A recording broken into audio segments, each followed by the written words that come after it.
Hey, everybody, and welcome back for another deep dive with us. I'm excited for this one. Me too. We always get amazing questions and sources from you all. Definitely. And so today, we're going to be looking at something so interesting, Yeah. which is how love languages can actually change Oh, yeah. over time. It's a fascinating topic. I know. Now, if you are totally brand new to the concept of love languages, Right. don't worry. We got you. Basically, it's just how we each feel most loved. Yeah. And how we best show love to others. So you got your classic acts of service. All right. Less about chores, I always say. Yeah. It's more like that friend who always shows up to help you move. Exactly. Then there's gifts, words of encouragement, physical touch, and quality time. The classics. I know. But get this. Okay. The source material that you all have sent in is making me rethink this whole set in stone thing. You and me both. I know. That's what's so fascinating about this topic. It really does challenge a lot of assumptions. He really does. About love languages. Yeah. It aligns with this whole broader concept of personal growth, right? Oh, yeah. The idea that we as humans are constantly evolving and changing. Constantly. So it would follow that how we experience and express love would also evolve, right? Totally. And the source even uses this incredible analogy Oh, yeah. about humans going from glory to glory. Right. And it's from 2 Corinthians 3:18. Okay.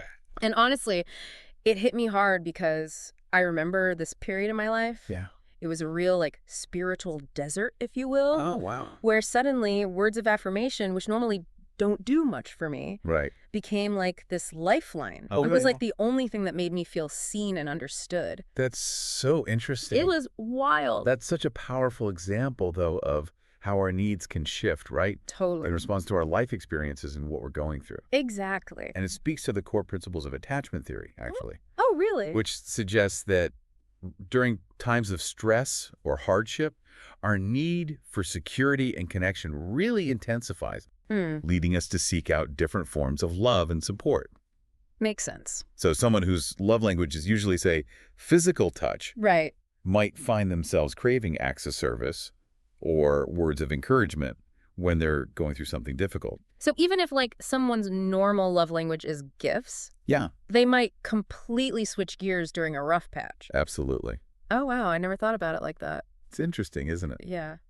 And speaking of things that can kind of shake up our love languages, Right. the source goes on to say that there are 3 main drivers of these shifts. Okay. So there's spiritual seasons, like the one I just described. Right. Then there's emotional healing. Okay. And then finally just natural shifts that come with different life seasons. Makes sense. Getting older. Each of those factors can have such a profound impact Totally. on how we both give and receive love. Yeah. For instance, consider the concept of emotional healing. If someone's experienced a significant trauma, like, say, a betrayal, Oh, yeah. Betrayed. it makes sense that their love language would be impacted, right? Well, okay. Yeah, the source actually mentioned that specifically. Mm-hmm. But how would that actually show up in someone's love language? Well, imagine someone who, prior to the betrayal, felt most love through physical touch. Okay.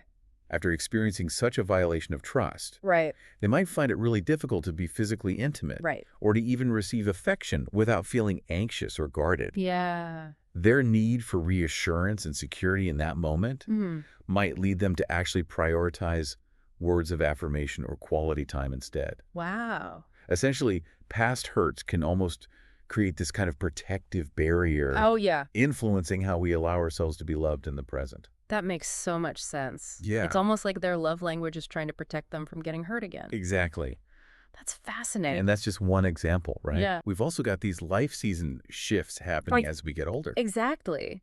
And these shifts often align with our developmental stages. Oh, absolutely. Think about it. In our 20s, Right. we're often focused on establishing independence and building our careers. Yes. So maybe words of affirmation or achievements provide a sense of validation and worth. Right. But as we move into our 40s and 50s, our priorities might shift Totally. towards deeper connection and authenticity, Yeah. and even leaving a legacy. Right. And this could lead to an increased need for quality time or acts of service that contribute to a shared purpose.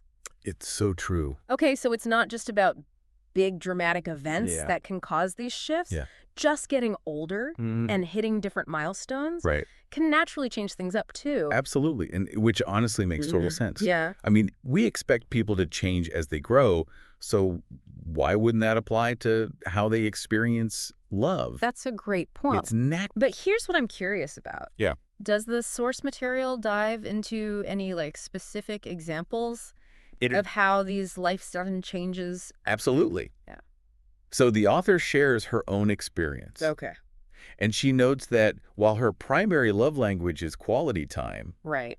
there have absolutely been times when her needs have shifted towards acts of service or words of encouragement, Interesting. especially during stressful periods or when she's felt overwhelmed. Yeah. Those languages have provided a sense of support and reassurance that quality time alone Right. couldn't quite fulfill. So even someone who's super aware of love languages, like Right. the author, Yes. can still find themselves needing something different as life throws curveballs. Absolutely. Wow.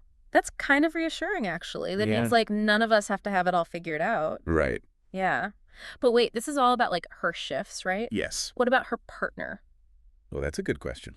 Has he changed at all? That's a great question. And yes, the source does touch on that. Okay. It highlights how her husband's needs have evolved over time as well, Okay. emphasizing this importance of not just focusing on our own shifting love languages, Right.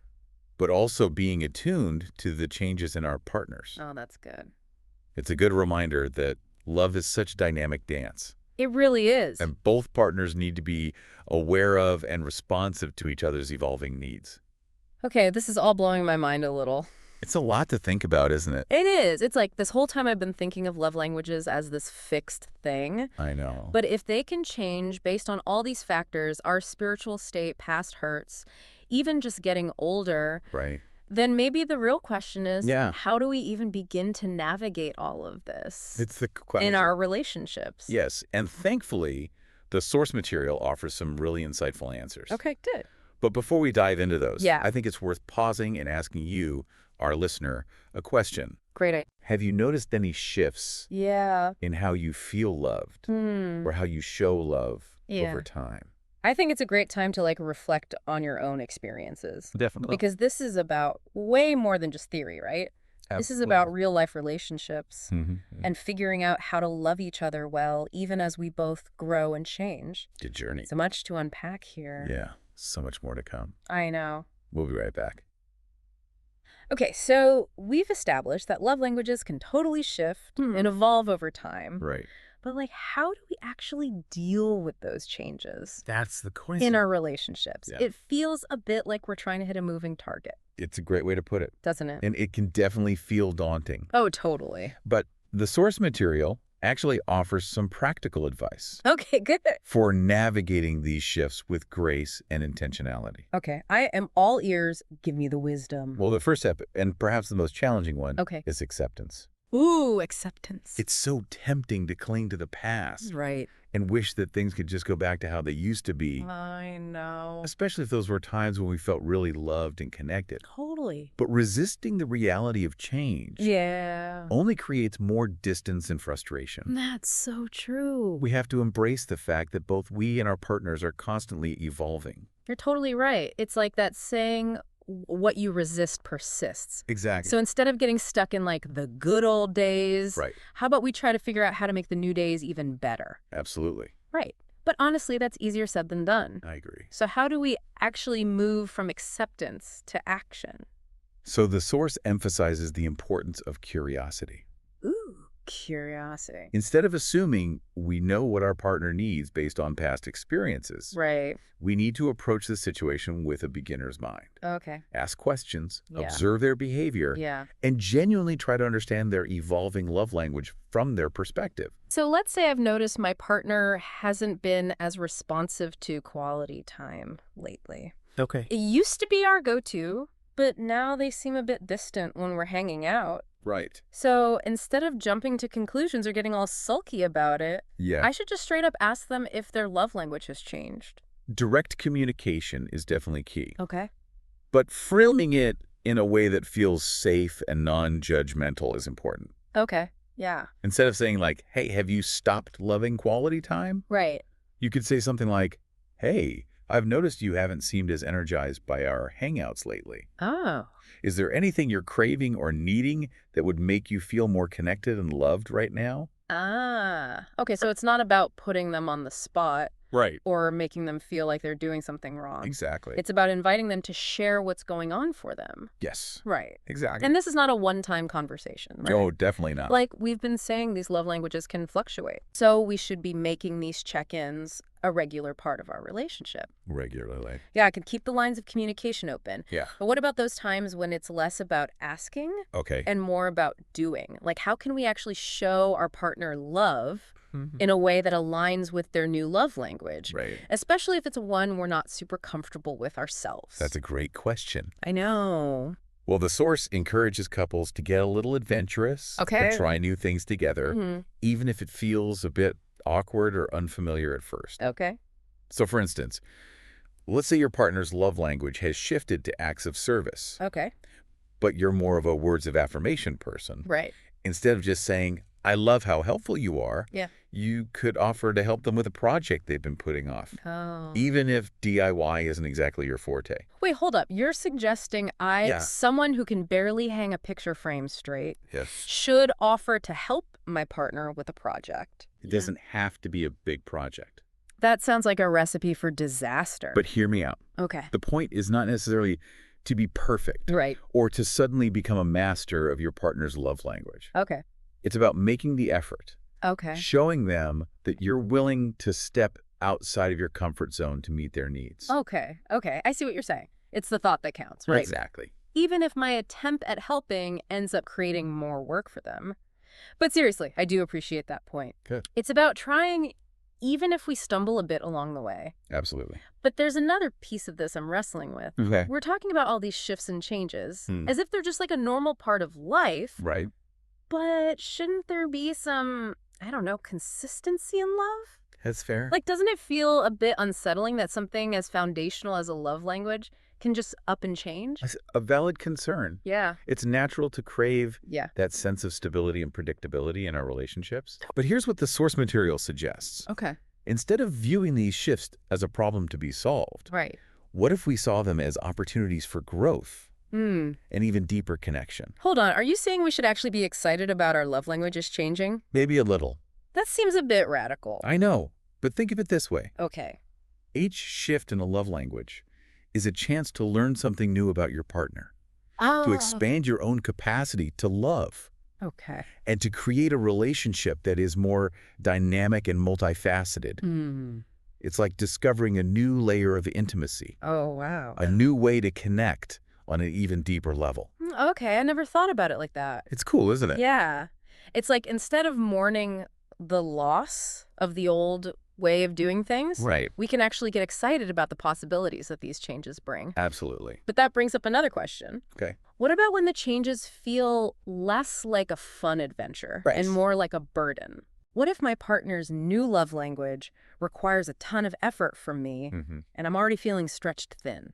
That's a really important point. Yeah. We can't talk about evolving love languages without acknowledging the very real challenges Right. that they can present. Yeah. Sometimes meeting our partner's needs in a new way can require significant time, energy, and emotional resources. Absolutely. And it's crucial to have open and honest conversations about what feels sustainable for you Yeah. and what might be overwhelming. So it's not about becoming a love language martyr. Right, definitely not. We can acknowledge the changes, Yeah. make an effort, Mm-hmm. but also set healthy boundaries if things start to feel too demanding. Absolutely. Remember, a healthy relationship involves reciprocity. It's a two-way street. Right. So if you're feeling depleted or resentful, Yeah. it's important to communicate that to your partner. Totally. Maybe there are ways to compromise, to find a balance between meeting their needs and honoring your own limits. This is all so helpful. I'm starting to see how navigating these love language shifts can actually strengthen a relationship, Yeah, even if it feels messy and challenging at times. it's true. But before we go any further, Yeah. I want to touch on something the source material mentioned earlier. Okay. Its idea that sometimes our partner's shifting love language can be a gift. Okay. That seems counterintuitive. Right. How can something that requires so much adjustment be a gift? I'm glad you brought that up. Yeah. It's one of the most profound insights the source offers. Okay. Think about it this way. Yeah. If someone trusts you enough to reveal a vulnerability, Right. a change in what makes them feel truly loved, Right.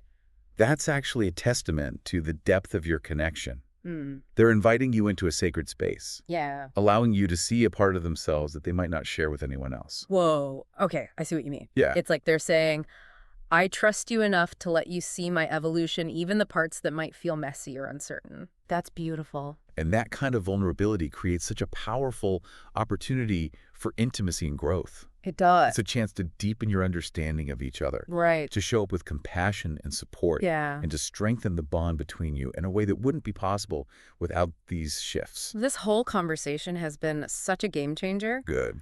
I'm starting to see how these love language changes, while challenging, can actually be a beautiful testament to the resilience and adaptability of love itself. It's true. But I'm also aware that we've covered a lot of ground, Well, yeah. and there's still one key piece of the puzzle that the source material highlights. Okay. One that I think ties everything together beautifully. I'm intrigued. What is it? It's the idea of grace. Ah, grace. I know. The unmerited favor and love that we receive from God. Right. And how does the source tie that into love languages? Well, it basically says that when we're talking about something as complex and ever-changing as love, we need to give ourselves and our partners a whole lot of grace. That's so important. Isn't it? It's easy to get caught up in feeling frustrated or hurt Totally. when our partner's love language shifts. Right. But remembering to approach these changes with grace can make all the difference. It really can. It's about recognizing that we're all on a journey of growth Totally. and that we're bound to stumble along the way. Yeah, exactly. It's like instead of getting defensive or critical, Right. what if we approach these changes with curiosity and compassion? That's the key. What if we saw them as opportunities to learn and grow together? That's a beautiful perspective. Right. Approaching these shifts with grace allows for understanding, Yeah. forgiveness, and a deeper sense of connection. Totally. It transforms potential conflict into a shared journey of growth and discovery. You know, it's funny, we started this deep dive talking about how love languages can change. Yeah. But maybe the real lesson is that love itself is constantly evolving. That's a profound observation. Right. And perhaps that's the most beautiful thing about love. I think so.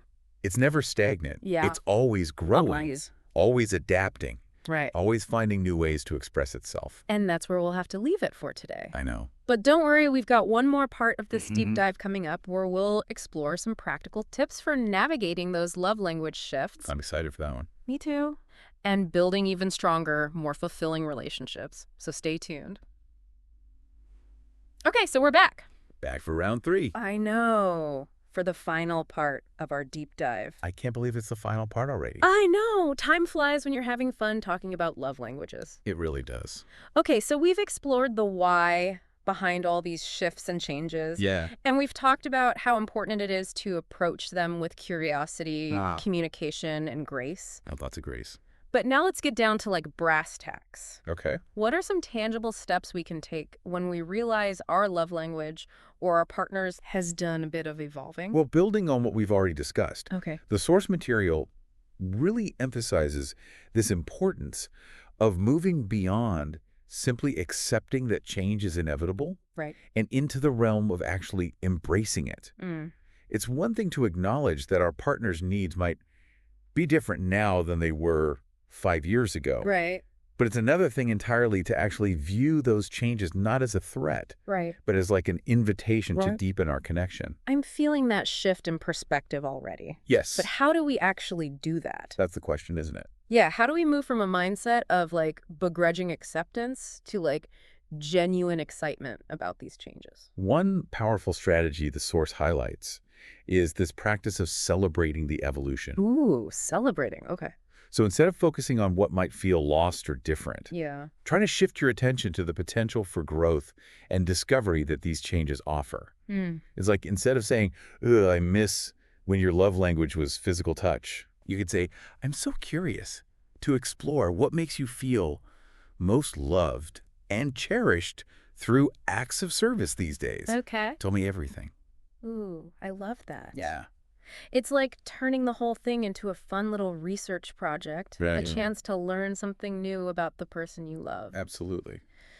But I'll be honest, sometimes those changes require a lot of effort. Yeah. And let's face it, Yeah. we're all busy. We are. We all have our own stuff going on. So true. How do we balance honoring our partner's evolving needs with taking care of ourselves? That's such an important point. I know. It's not about becoming a love language martyr. Right. Sacrificing your own well-being to constantly meet your partner's every need. Totally. The source material emphasizes that healthy relationships are built on reciprocity. Right. It's a two-way street, a constant give and take. Yeah. So if you're feeling depleted or resentful because you're constantly trying to speak a love language that feels foreign or draining, it's absolutely crucial to communicate that to your partner. So it's totally okay to say, hey, I love you and I want to make you feel loved, but I'm also feeling a bit overwhelmed right now. Can we brainstorm some ways to make this work for both of us? Exactly. Open and honest communication is key. And you might be surprised by how receptive your partner is to finding a compromise. Oh, yeah. A way to meet both of your needs in a sustainable way. This reminds me of something we talked about earlier, Yeah. the importance of approaching these changes with grace. Right. Both for ourselves and our partner. So much grace. So it's like we're all works in progress, constantly evolving, and we're bound to make mistakes along the way. We are human. Exactly. And that grace extends to recognizing that love languages aren't some kind of magic formula for relationship bliss. Right. It's not a quick fix. No. They're simply tools to help us understand and connect with each other more deeply. Right. And sometimes, even with the best intentions, we might misinterpret those signals Totally. or miss the mark. So it's less about getting it right all the time and more about the willingness to keep trying, keep learning, and keep showing up for each other. Yes. Even when it's hard, even when we mess up. Beautifully said. It's about the journey, not the destination.